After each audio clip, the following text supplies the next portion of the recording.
صفحہ نمبر 58،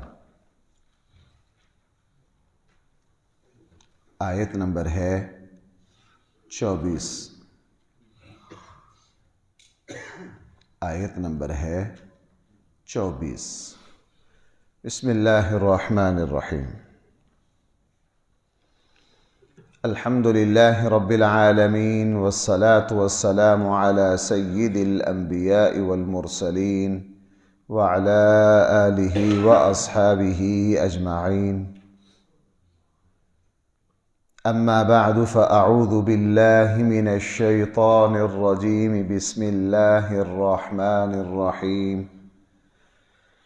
یا ایہا الذین آمنوا استجیبوا للہ وللرسول اذا دعاکم لما یحییکم واعلموا ان اللہ یحول بین المرء وقلبہ وانہ الیہ تحشرون۔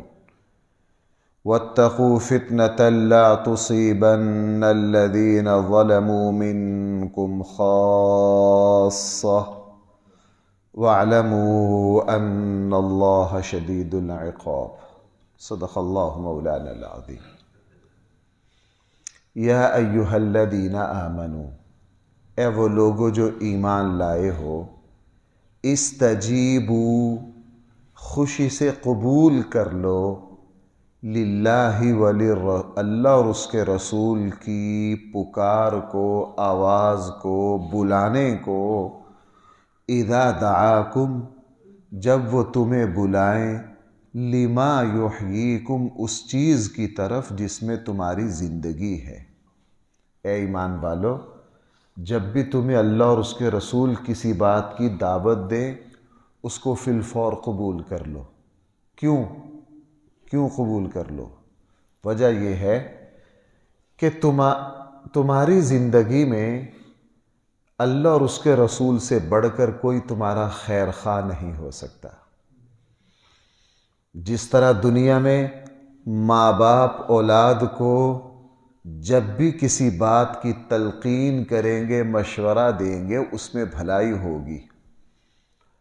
ماں باپ جتنے خیر خواہ ہیں، اللہ اس کے رسول تو اس سے ہزاروں گنا بڑھ کر ہیں۔ اس لیے مسلمانوں کو غزوہ بدر میں شروع میں ہی یہ کہہ دیا گیا، اللہ اور اس کے رسول جب بھی تمہیں، ظاہرہ اللہ تعالیٰ تمہیں براہ راست کسی چیز کی دعوت نہیں دیں گے، اللہ جل جلالہ جب بھی تمہیں کسی چیز کی دعوت دیں گے، اپنے رسول صلی اللہ علیہ وسلم کے ذریعے ہی دیں گے۔ اب تمہارے نبی صلی اللہ علیہ وسلم جب بھی تمہیں کوئی پیغام دیں، کوئی پروگرام دیں، کہیں چلنے کا کہیں، کچھ کرنے کا کہیں، تمہارا کام یہ سوچنا نہیں ہے کہ آیا اس کو قبول کریں یا نہ کریں۔ تمہاری بھلائی اور خیریت اسی میں ہے کہ اللہ کے رسول جو فرما دے تمہیں فی الفور وہ کرنا ہے، تمہیں فی الفور وہ کرنا ہے۔ اسی لیے اس آیت کے بعد نبی کریم صلی اللہ علیہ وسلم جب کسی صحابی کو بلاتے، کسی بات کو کرنے کا حکم دیتے، تو صحابہ اکرام یہ نہ پوچھتے کہ یہ ہم کیوں کر رہے۔ حضرت ابی بن کعب رضی اللہ عنہ عشرہ مبشرہ میں سے ہیں، ابتدائی مسلمانوں میں سے ہیں۔ نبی کریم صلی اللہ علیہ وسلم نے ارشاد فرمایا کہ میری امت کے سب سے بڑے قاری جو ہیں وہ ابی بن کعب ہیں۔ ابی بن کعب نماز پڑھ رہے تھے، رسول اللہ صلی اللہ علیہ وسلم نے ان کو آواز دی، بلایا۔ ابی بن کعب نے، حضرت ابی بن کعب رضی اللہ عنہ نے یہ سوچا کہ میں نماز مکمل کر کے جاتا ہوں۔ صحیح بخاری میں اسی آیت کے تحت امام بخاری نے اس تفصیل کو ذکر کیا۔ تو حضرت ابی بن کعب رضی اللہ عنہ نے نماز کو مکمل کیا، مکمل کر کے پھر اللہ کے نبی کی خدمت میں حاضر ہو گئے۔ رسول اللہ صلی اللہ علیہ وسلم نے فرمایا، ابی آپ نے آنے میں دیر کر دی۔ عرض کہ اللہ کے حبیب نماز میں تھا، میں نماز پڑھ رہا تھا، اس لیے دیر ہو گئی۔ رسول اللہ صلی اللہ علیہ وسلم نے فرمایا، ابی تم نے اللہ کا یہ ارشاد نہیں سنا استجیبوا للہ وللرسول اذا دعاکم، جب تمہیں اللہ اور اس کے رسول بلائیں فی الفور تعمیل ارشاد کرو؟ تو حضرت ابی بن کعب نے فوراً معذرت کی کہ اللہ کے حبیب آئندہ سے ایسا نہیں ہوگا، آئندہ سے ایسا۔ اس آیت سے یہ سمجھیں کہ اگر کوئی نماز میں بھی ہو اللہ کے رسول اس کو بلا لے، یہ صرف اختیار اللہ کے رسول کا ہے اور اللہ کے رسول کے بعد کسی کا نہیں ہے۔ اللہ کے رسول اگر کسی کو بلائیں، وہ نماز میں ہو، وہ نماز توڑ کر فوراً رسول اللہ صلی اللہ علیہ وسلم کی بات پر لبیک کہے، وہ فوراً رسول اللہ صلی اللہ علیہ وسلم کی بات پر بھائی کیا کہے۔ اس سے اندازہ لگا لیجئے ہمارے اوپر اللہ کے رسول صلی اللہ علیہ وسلم کی اطاعت کتنی ضروری ہے، کتنی ضروری ہے۔ دیکھو بھائی، میں آپ سے ایک بات، محدثین نے ایک ادب لکھا ہے، محدثین نے ایک ادب لکھا ہے، میں ذرا اس کو الفاظ میں تعبیر کرنے کی کوشش کرتا ہوں۔ اگر کوئی صاحب نبی کریم صلی اللہ علیہ وسلم کے ذریعے سے یا آپ کا کوئی ارشاد غلط بھی آپ کو کہے، غلط بھی کہے، آپ کو پتہ یہ بندہ غلط کہہ رہا ہے، لیکن وقتی طور خاموش ہو جاؤ، چونکہ وہ اللہ کے نبی کا نام لے رہا، اس کو فٹ سے رد نہ کرو، ادب سے، بظاہر یوں نہ لگے جیسے اللہ کے نبی کی بات کو کیا کیا ہے، رد کیا۔ جیسے خلیفہ مہدی کے بارے میں آتا ہے، یہ بنو عباس کے ابتدائی خلفاء میں سے ہیں۔ ایک صاحب ان کے پاس ایک جوتے لے کر آئے اور بھرے دربار میں کہا کہ یہ اللہ کے نبی صلی اللہ علیہ وسلم کے جوتے ہیں۔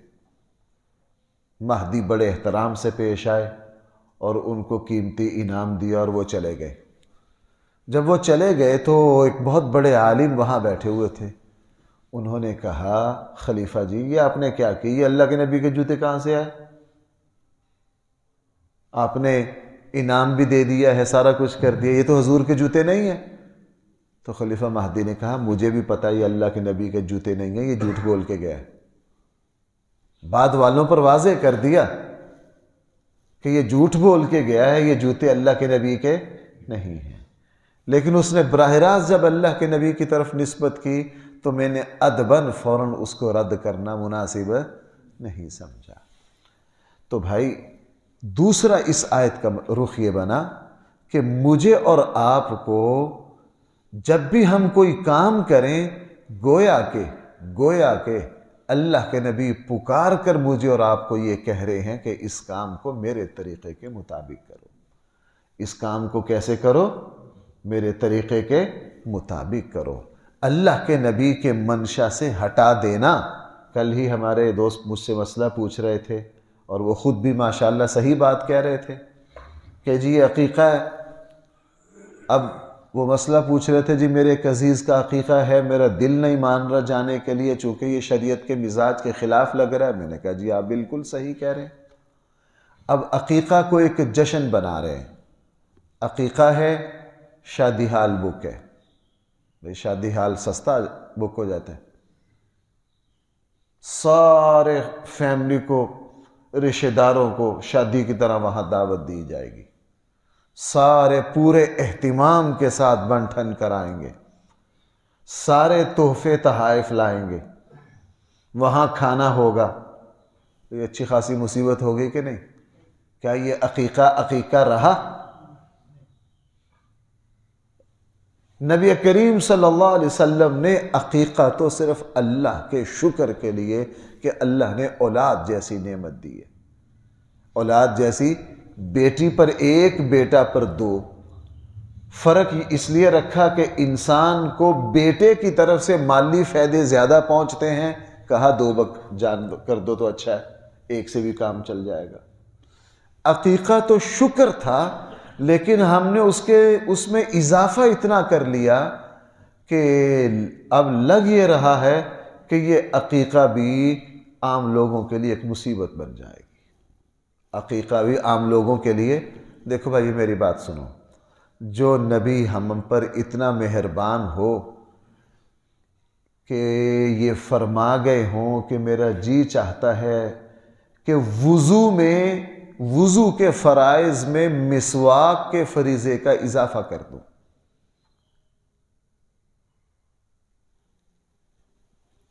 بھائی میری بات سمجھ پا رہے ہیں؟ مسواک بظاہر تو کوئی لمبا چوڑا مشکل مہنگا کام نہیں ہے۔ فرمایا میرا جی چاہتا ہے کہ وضو کے فرائض میں کس کا اضافہ کر دوں؟ مسواک کا، لیکن میں اس لیے نہیں کرتا کہ میری امت پر مشقت نہ ہو، میری امت پر مشقت نہ ہو۔ نماز پڑھا رہے ہیں رسول اللہ صلی اللہ علیہ وسلم، بچے کے رونے کی آواز آ رہی، وہ ہستی جو یہ فرما رہی ہے کہ نماز میری آنکھوں کی ٹھنڈک ہے۔ صحیح بخاری میں یہ ساری تفصیل ہے۔ کوئی خاتون، کوئی ماں اپنا بچہ چھوٹا لے کے آ جاتی، بچہ روتا، اللہ کے نبی نماز مختصر کرتے کہ یہ ماں پریشان ہوگی بچے کی وجہ سے، کہ اس عورت پر کبھی مشقت نہ آ جائے۔ تو شریعت نے مشقت کی بڑی رعایت کی ہے، اور ہم گالیاں بھی دیتے رہتے ہیں، اختلاف بھی کرتے رہتے ہیں، اور اس طرح کی چیزوں کو گوارا بھی کرتے رہتے ہیں۔ ایسی چیزوں کو بالکل گوارا نہیں کرنا چاہیے، ایسی چیزوں کو بالکل گوارا نہیں کرنا چاہیے۔ کل ہی مجھے وہ دوست کہہ رہے تھے، جی مجھے پھر دوسرے عزیز کہہ رہے ہیں جناب اگر آپ ہماری خوشیوں میں نہیں آئیں گے تو ہم بھی نہیں آئیں گے۔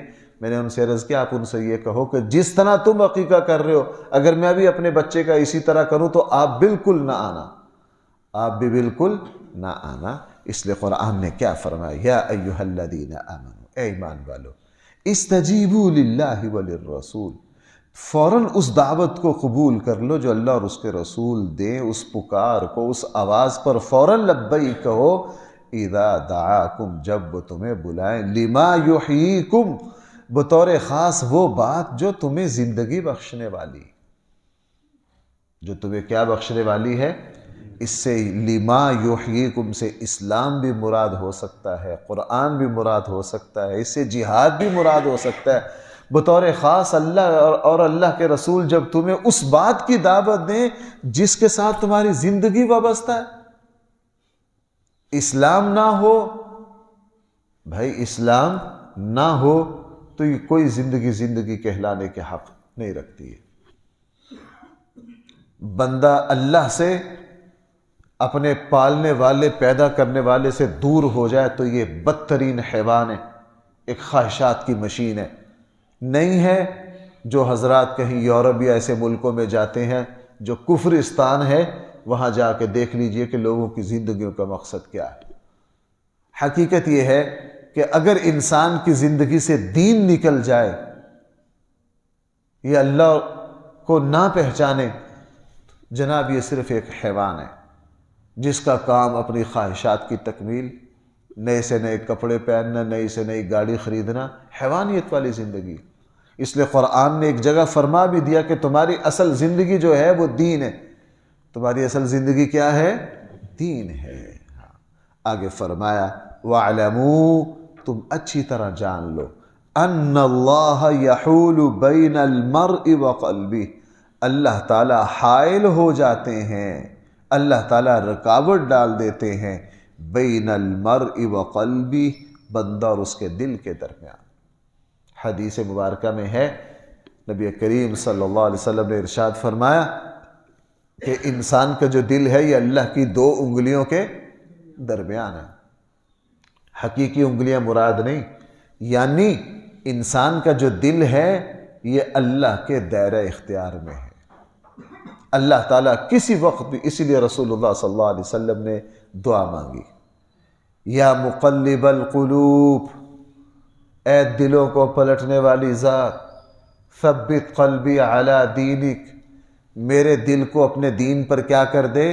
ثابت کر دے۔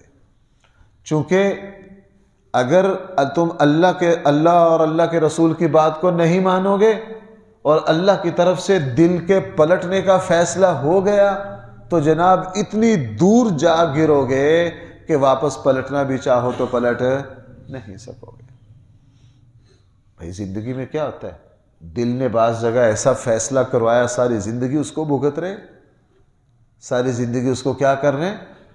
دل تو منٹوں میں کیفے، میں نے کئی مرتبہ آپ سے عرض کیا، قلب کہتے کس کو ہے؟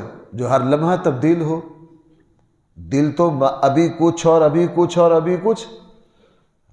اور اسی لیے حدیث میں آتا ہے کہ جب بندہ اللہ کی نافرمانی میں آگے بڑھ جاتا ہے تو قرآن ایک جگہ کہا کلا بل ران علی قلوبہم ما کانوا یکسبون، ہم نے ان کے دلوں پر زنگ چڑھا دیا، ان کے دلوں کو بودا اور بیکار کر دیا. اس لیے فرمایا وَاعْلَمُوا، تم اچھی طرح جان لو، ان اللہ یحول بین المرء وقلبہ، اللہ تعالیٰ رکاوٹ ڈال دیتے ہیں بندہ اور اس کے دل کے درمیان. وَأَنَّهُ إِلَيْهِ تُحْشَرُونَ، اور تم سب نے اللہ ہی کی طرف لوٹ کر آنا ہے. وَاتَّقُوا، تم ڈرو، فِتْنَةً، اللہ تعالیٰ کی طرف سے آنے والے اس فتنے سے، لا تصیبن الذین ظلموا منکم خاصہ، جو تم میں سے صرف اور صرف ظالموں کو نہیں پہنچے گا بلکہ ہر کسی کو پہنچے گا. اللہ تعالیٰ کی طرف سے اس آزمائش سے ڈرو جو ہر عام و خاص، اچھے اور برے سب کو. اس لیے اس آیت کے تحت نبی کریم صلی اللہ علیہ وسلم نے جو اس کی وضاحت فرمائی، صحابہ کرام سے جو اس آیت کی وضاحت ہم تک پہنچی، وہ یہ ہے کہ اس آیت کا تعلق امر بالمعروف اور نہی عن المنکر سے ہے کہ تم اچھائی کا حکم دو اور بھائی برائی سے کیا کرو، منع کرو، اچھائی کا حکم دو. ہم جو اسلام میں جو حکومت مطلوب ہے نا، اس کا سب سے بڑا فریضہ اچھائی کا حکم دینا ہے اور برائی سے منع کرنا ہے. اچھائی کو اجاگر کرنا، برائی کو کمزور کرنا. رسول اللہ صلی اللہ علیہ وسلم نے فرمایا اگر تم اچھائی کا حکم دینا اور برائی سے منع کرنا چھوڑ دو گے، اللہ تعالیٰ تمہاری دعاؤں کو قبول نہیں کریں گے. اللہ تعالیٰ کی طرف سے تم پر ایسے عذاب مسلط ہوں گے، اس میں اچھے بھی مبتلا ہوں گے، برے بھی مبتلا ہوں گے. پھر کسی عام و خاص کی کوئی خیر نہیں ہوگی. اور اگر کسی معاشرے میں اچھائی کا حکم اور برائی سے منع کرنا ہے، اللہ تعالیٰ تمہاری دعاؤں کو قبول کریں گے. اللہ تعالیٰ آنے والی مصیبتوں کو ٹال دیں گے. اللہ تعالیٰ تمہارے دلوں کو نرم کر دیں گے. صحابہ کرام کا جو اس کو اللہ کے نبی نے فرمایا نا خیر القرون قرنی، سب سے بہترین زمانہ میرا ہے. وجہ کیا تھی؟ ان کا مزاج ایسا بن گیا تھا، برے کام کو تو وہ بالکل برداشت نہیں کرتے تھے. کسی بھی کوتاہی دیکھتے، بھائی یہ غلط کر رہے ہو، یہ کیا کر رہے ہو. اور اس وقت ہمارے اندر امر بالمعروف تو کچھ نہ کچھ ہے، اچھائی کا حکم دینا، لیکن نہی عن المنکر، برائی سے روکنا تو بالکل ہی نہیں. برائی سے روکنا تو بالکل ہی، حکومتوں کو تو چھوڑیے، ان کو تو شاید اس کا ہے بھی اپنے مفادات کے لیے تو یہ لفظ استعمال کر لیں. ہمارے ہاں دیکھ لیجئے میڈیا کیا کر رہا ہے، ٹی وی چینلوں پر کیا ہو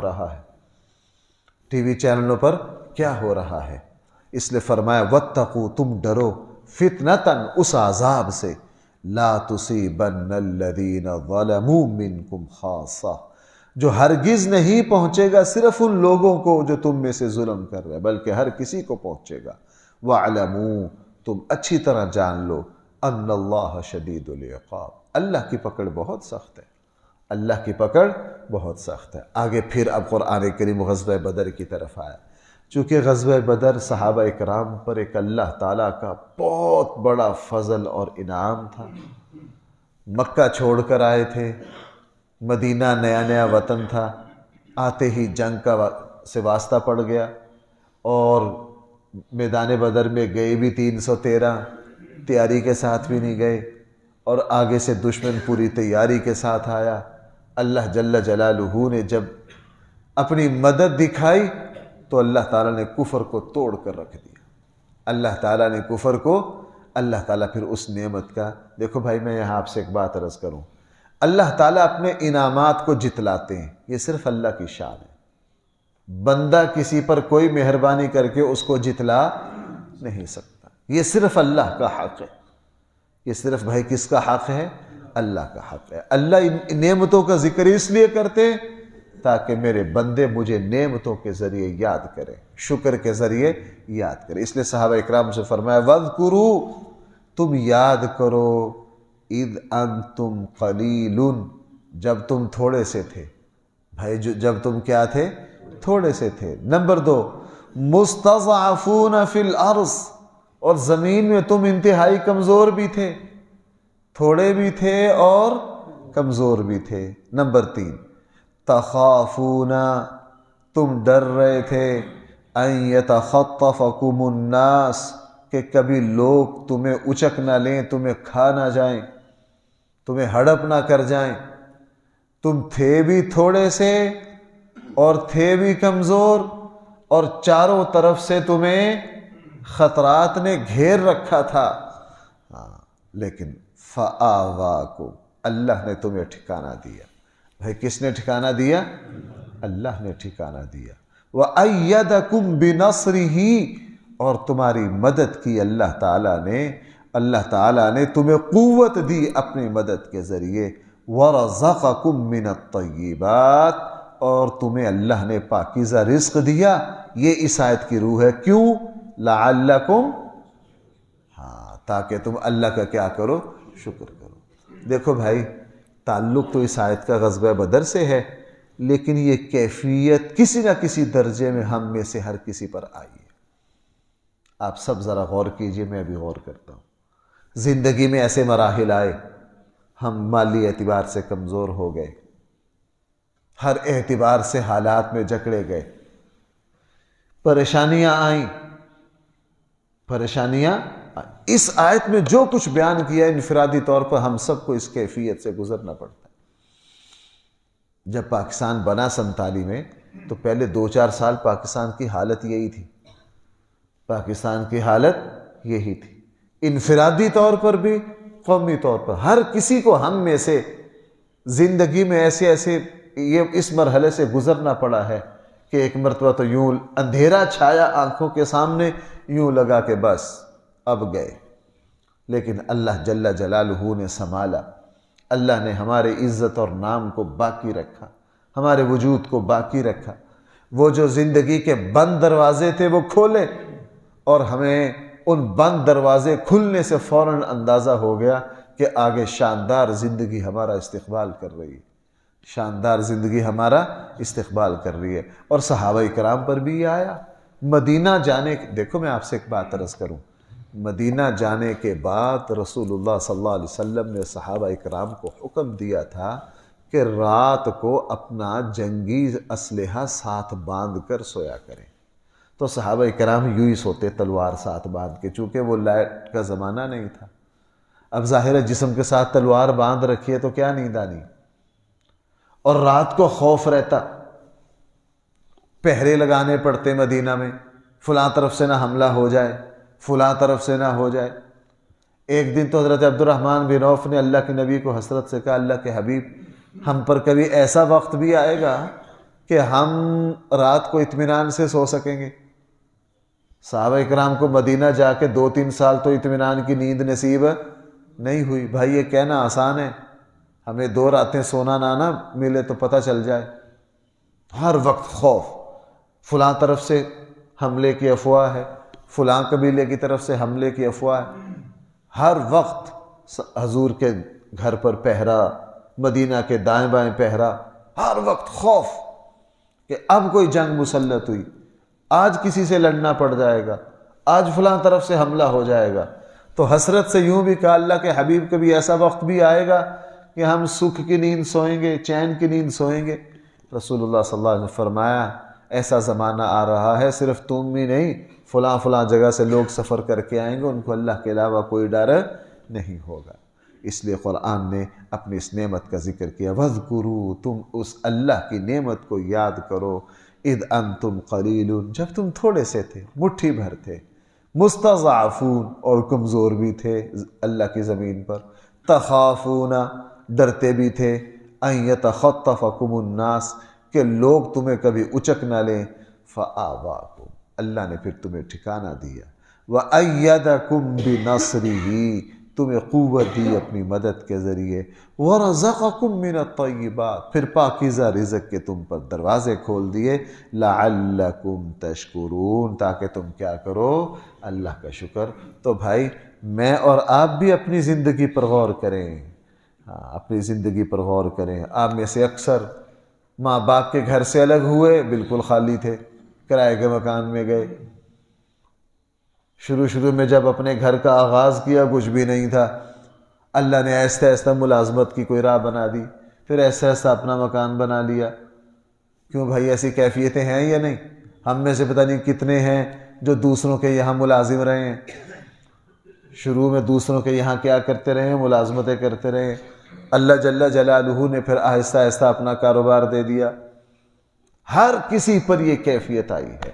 جب بھی اس کیفیت کا خیال آئے، ہم یہ تو کہتے ہیں میں نے یہ مشکل دیکھی، یہ تفصیل تو سناتے ہیں، لیکن یہ کہنا بھول جاتے ہیں لیکن یہ مشکل تو آئی، لیکن اس اللہ نے مجھ پر انعام کیا، مجھے سنبھالا، میرے لیے زندگی کی راہیں کھولی.